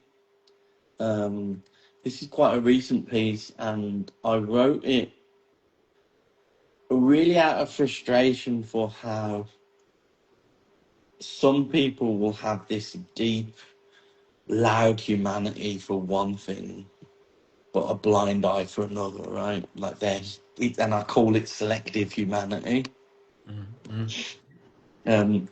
So this is the piece. People can be so selective with their humanity, cherry picking which atrocity fits neatly on their story, which pile of bones calcifies their virtue. One child's life worth the entire world, while 1,000 others add up to nothing. Violence, an act of divine justice or evil desecration, depending on which nation it happens in. Some bombs rain freedom, others framed as terrorism. Blood, though all the same colour, spills more vivid, runs more sacred through streams of popular narrative, yet clots around rocks of propaganda. People perched on fences, abroad from risk and mess, taking the wrong side of the right intention, making landslides out of media invention, dove-eyed, hawk-brained, calculating the stakes, waiting for the ground to shake safe before making a move, speaking only when their words won't wound the wrong people, searching for that sweet spot, that pious plot of land where virtue meets privilege for drinks and nibbles. Displays of selective ethnic empathy, a safari of lesser sins, presented on repeat, designed to hide seedier secrets, too uncouth for pretty mouths, too pigeon for the peacock parade of carefully curated compassion. The media greases our gritted teeth with platitudes of distraction, and the truth, through it all, is schizophrenic, divided into sides, facts made of clay. The quickest hands get to cast into whatever version pays the most rent. Being first, more important than being correct. Righteous, more important than being right. The right side of vague acquaintances, more important than the right side of history. Reality painted by numbers in colours someone chose for you before you were even born. They stole a 5-year-old away, locked him in a camp. Another 5-year-old shot 355 times by men in tanks. But somehow the camps and the tanks have powerful friends and allies. Somehow, children are the enemy. Depicted dangerous, savage and bleak, they speak a scary language, sing and dance to strange music, pray to uglier gods, wear clothes that keep history modest. They weren't wombed to believe what you believe. They can't achieve what you can achieve. Selective humanity, collective gasps of air for fairer skin, turned cheeks and rolled eyes, impolite sighs for darker tones. Evil sits on baited lips, insults slip from white mouths because brown genocide is impossible to swallow down without choking on history. Whew. You find some great ending lines that really leaves the listener hanging there. I have to be honest, I do like that line. Yeah. Brown genocide is impossible to swallow down without choking on history. Yeah. Yeah, I haven't read that out loud before to anyone. Yeah. And it felt really, I was really proud of it as I read through it. Awesome. And you and should be. You should be. You know. the message there is, you know, people assess risk too much when they're trying to talk about justice and the world and what's right and wrong. And there are particular things in the world where this happens, and it's difficult for people. Like, an example would be Israel-Palestine, right? And, you know, it's one of those things where, just like South African apartheid, right? While it happens, you know, for years and years, our countries and everyone supported the white leaders. And then when we finally got the justice, suddenly it was like, oh, we always were on Mandela's side. And it's like, no, you fucking weren't on his side. You weren't on his side. You were on the other side. And that's how I feel about these people who are, you know, they wait for things to be safe and then say. And it happened with gay rights as well, right? Like, people say, oh, I've always been for gay rights. And you're like, I didn't hear you say anything. And I find that disingenuousness and that selective humanity. Talking of humanity, there's Mr. Cosy, one of my all-time heroes. I love Robert so much. And he's a man who definitely doesn't have selective humanity. His humanity is constantly switched on. 100%. 100%. And is immutable, right? And he inspires me very much in that sense. But yeah, I a couple of people felt like this piece was aimed at them, and I answered by saying, well, that's for you to deal with, not me. Right? If you feel like it's aimed at you, maybe you need to do something about it. All right, the next 20 minutes, let's go crazy. Let's okay. This is Hunger 2.0. The reason it's called 2.0 is my friend Kristen released a poetry book which was titled Hungry for Ghosts. And the first time she released it, I wrote a poem to celebrate the release. And then she had a really bad time with the publisher, and the publisher scammed her basically and never gave her any of the money and stuff. So she had to re-release it. And she said, could you write another one for the second? So I wrote 2.0 for the second one. Yeah. This is Hunger 2.0. It's very different to the previous one. This is more flowery and lovely. I hunger for you to still exist, from weeping lips to fingertips. As I breathe, I dream you're sent back to my bloodstream, for I would want you inside of me, an extra organ, a second heartbeat. I could crave you, I suppose, to the edge of eternity, to the thinness of my sanity, wear you like satin sheets, weave each moment of loss into muscle memory, hold your shape as bittersweet taste behind my teeth, my lips unlicked, muttering your absence until my tongue tears to tatters and I say your name with blood in my mouth. I could write of you the way Keats wrote of Brawn, make you bloom in poetry, flush neon in prose, and hope my heart translates to pen in worthy ways. I could make atomic promises, metabolic gestures, swoon and fester on this love until, well, forever. But you were no Romeo, and I am not Juliet.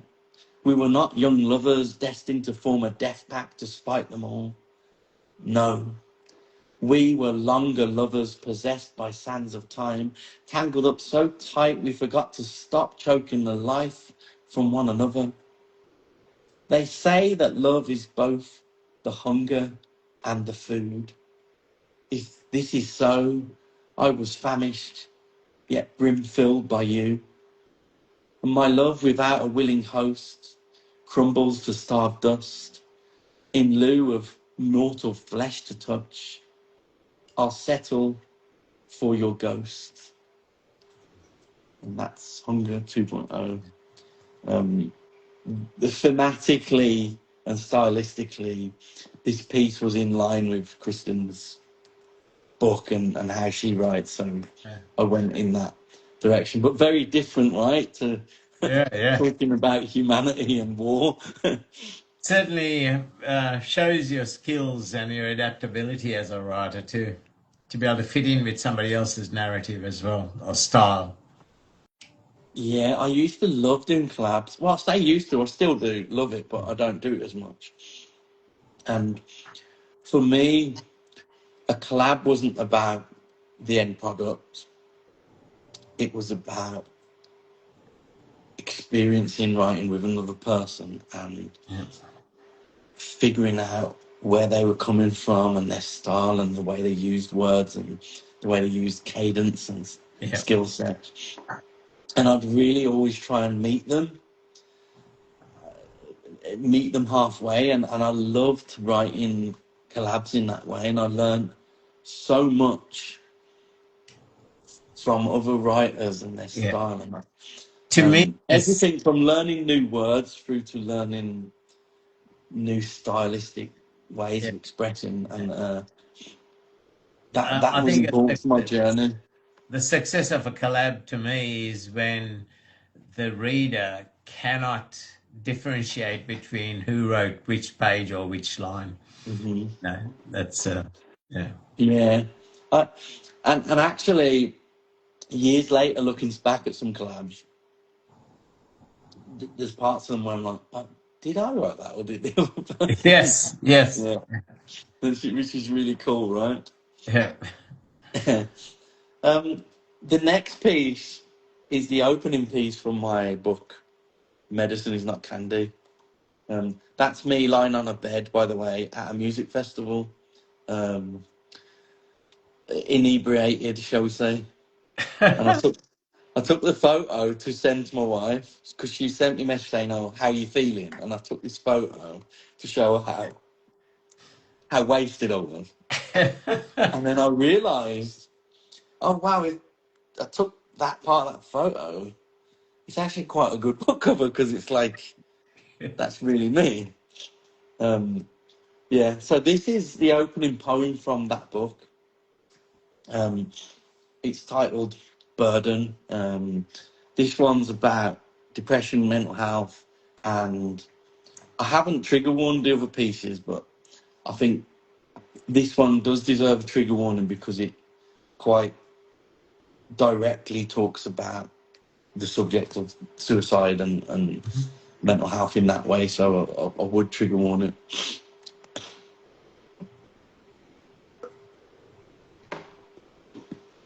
Okay, Burden.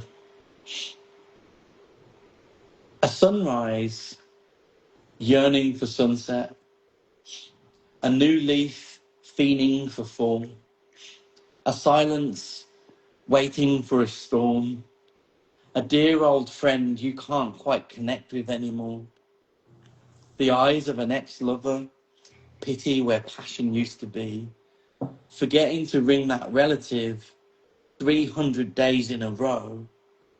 You used to be so close, but now it feels like talking to a memory. A friend you think about all the time, but haven't spoken to in weeks because the best thing you can do for a friend is not be a burden. Looking in the mirror and praying that today is one of those days you won't wish oblivion on your reflection, that the glass won't shatter. A high school photograph, a sick joke as the caption, designed to distract them from how dark you really are, how empty you run, and how often you fall to pieces. Knowing where all the knives in the house are, and sometimes daring their blades to visit your skin. Knowing the nearest place to fly from, a bridge, a high-rise, a telecom tower. Buying pills in smaller packages because medicine is not candy.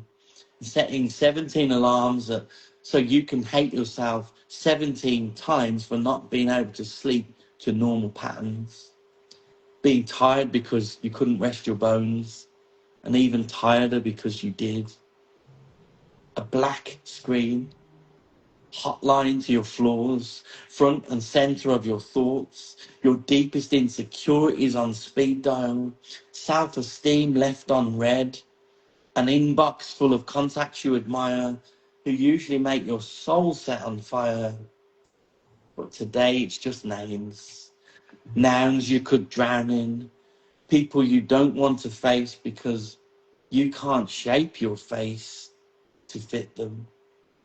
Making mountains out of molehills, a tally of ordinary, easy tasks that seem impossible to do today, tomorrow, this week, this year, ever.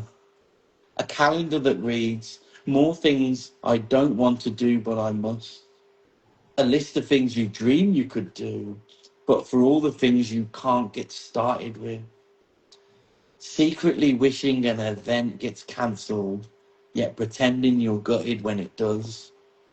In the middle of having a wonderful time thinking, this is supposed to be a cool memory, but it feels more like anesthesia. Bursts of thin joy between blankets of woe. And a poem about depression when you intended to write to a prompt about hope.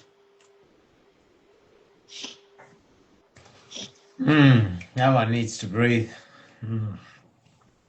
Yeah. And I did actually intend to write to a prompt about hope. And I was writing to a prompt about hope. It hits so many key points there of that depressive mind, right? In that dark corner, yeah. I've had a few suicides, and yeah, that one was right to the core. I think to stay on topic with that, I think I'll read another one that's on that subject. This is entitled Lucky Number 7. I don't know if you know about the 1111 project, the Alchemist Poetry Chris does. Yes, yeah. This was first written, or rather, it was first written and performed for his first one of those. You know, we did a little live, and again, this is trigger warning. This is very specific about having the type of depression that can feel like voices and ideation. So it is quite a difficult piece, but one I'm very proud of. So this is Lucky Number 7.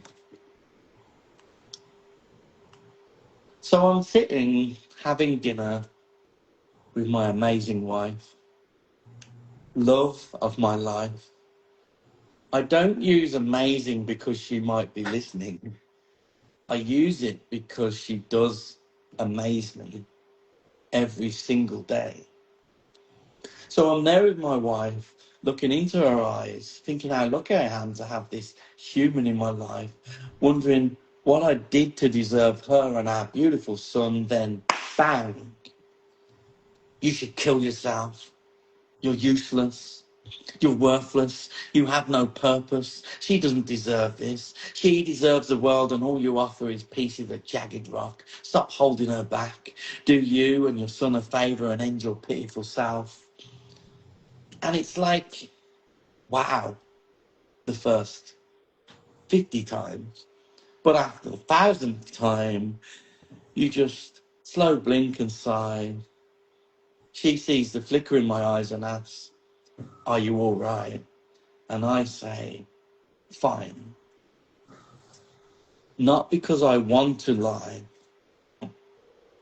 but because constantly admitting I want to die is not exactly romantic over dinner. It's kind of hard to hear as the other person. And no matter how much they understand, it's still going to be processed as, what am I doing wrong? And suddenly unhappiness belongs to them, and that's not fair.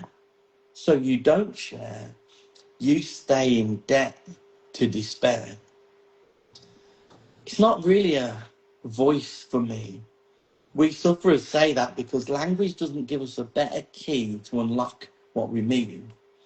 It's less a voice and more a perception of suggestion and commands, like a notion or ideation which manifests for our interpretation as a recommendation of an action. You see what I mean about language? In the time I've been writing this piece, I've suggested suicide to myself twice. I'm not trying to freak anyone out by keeping count. It just kind of happens. It's like counting the colours of cars which pass your window. Yellow, oh, hello, pills. Blue, bridges. Green, noose. Red, blades. Why are you writing about this? No one will care. Kill yourself. Red. And there's number 3.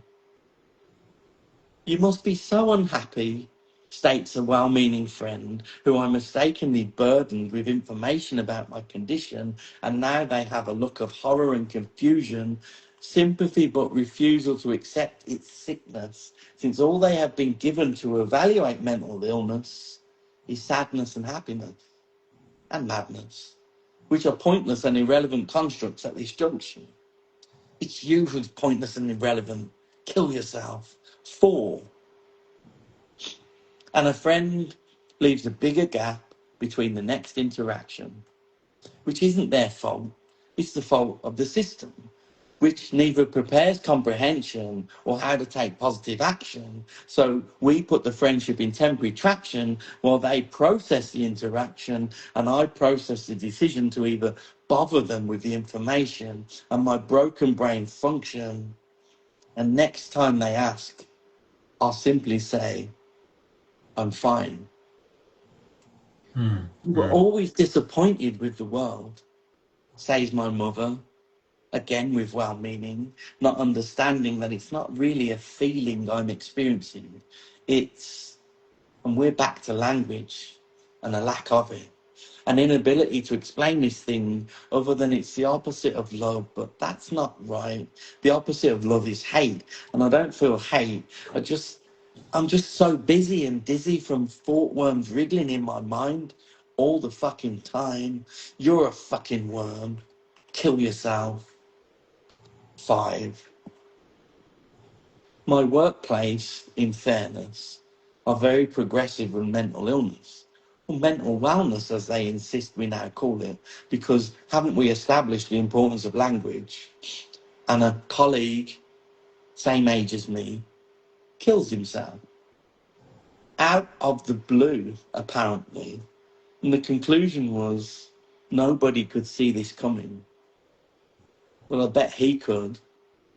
I bet his italic voices were running rampant, and in the tragic moment he lost the battle, and this time the war.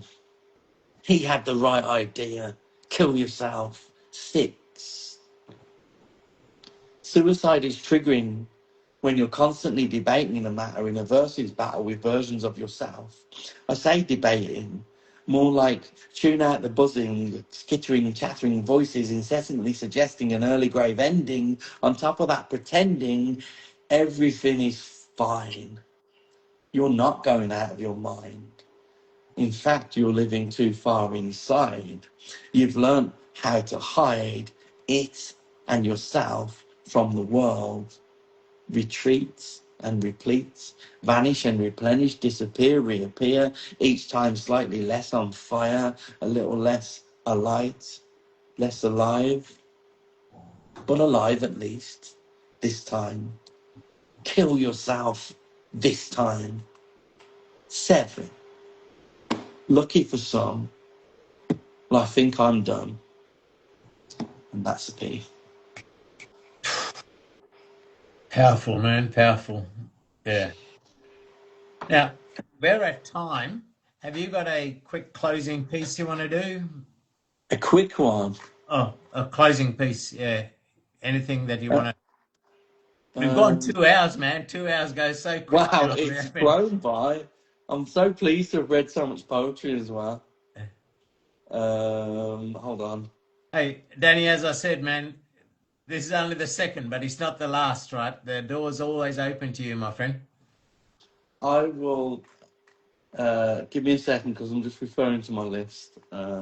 Which one would be great to end with? Yeah, I think Gravy Train. This is a piece called Gravy Train. I don't know if it's specifically short, but Go for it. This is Gravy Train.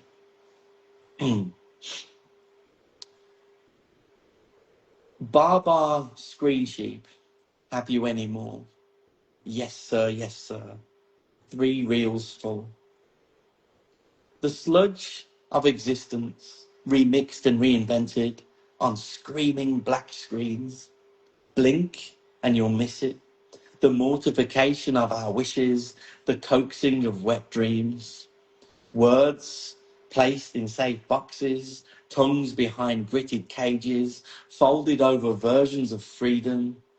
Blunt force trauma of our thoughts, originality sold and bought, wars invented out of naught, congruency of all thought.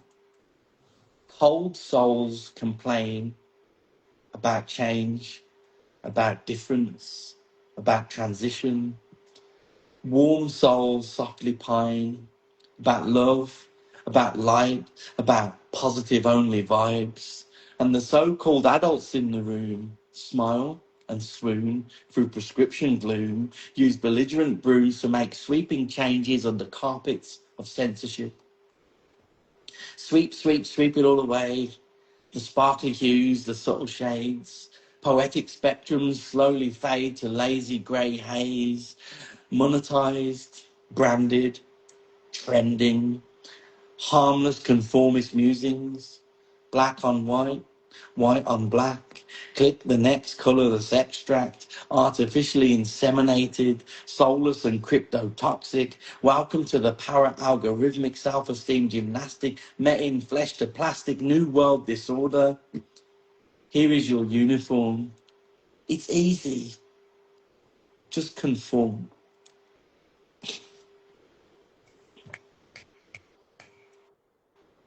I think I was in a mood that day. Immersed into your pieces, Danny, and it just gets into that cadence that it just puts me almost like in a trance. Love it. Yeah.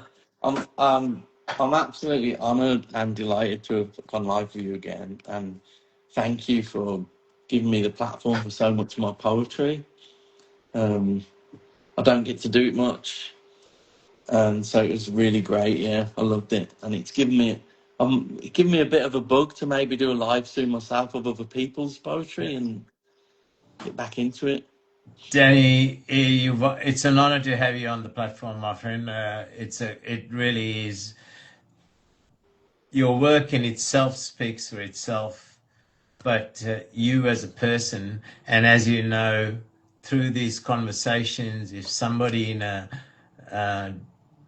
dark place in some corner of the world hears one sentence of dialogue between us that can pull them back from the edge, it served its purpose, right? And you as a person, you with the views that you live your life by, that you honor and treasure, they are absolute treasure to this world, my friend. Just to repeat the message, if you feel like it's all so much and it's too big and the problem's too large for you to solve, you don't have to solve them. You can just do little things in your everyday life. Everyone's got different amounts of time and energy and capability, but you know, we can, I don't know if we can change the world, but we can change lives, we can change individual lives, and that can all add up. And you know, be the one that reaches out and asks someone, are they feeling okay? That's a big thing you can do, right? Like, you notice someone's not not themselves, you can be the one who reaches out and goes, do you know what, sorry if I'm overstepping my mark, but are you okay? And you can, you know, I've affected people's lives doing that, you know, I've noticed. And 100%. That's my message. And whether someone likes my poetry or not, whatever, that's personal taste, right? but if they do, thank you. But mostly, I want to scream the messages that matter in life. If people would like to buy a copy of Medicines Not Candy, it's available at all good shops, or you can reach out and contact me and get a signed copy. But it will be expensive because it's very expensive now to send out from the UK a book. So my signed copies are there, but like they would be expensive. But it's cheap on Amazon. I put it at the cheapest it can be. Yeah. So, and Oh, if anyone can't afford a book at all of my books are available in digital format. If someone messages me, I can email them the digital formats if they want to read my books that way. It's not a problem for me. I'm not here to profit. I'm here to express and grow and spread. yeah. Spread something. I don't know what it is I'm spreading, but it's something, right? You're spreading a good word, mate. You're spreading a good word, an empowering word, and that's what's important. Danny, thank you. And as I said, it's never the last time, my friend. We can do this again somewhere next year.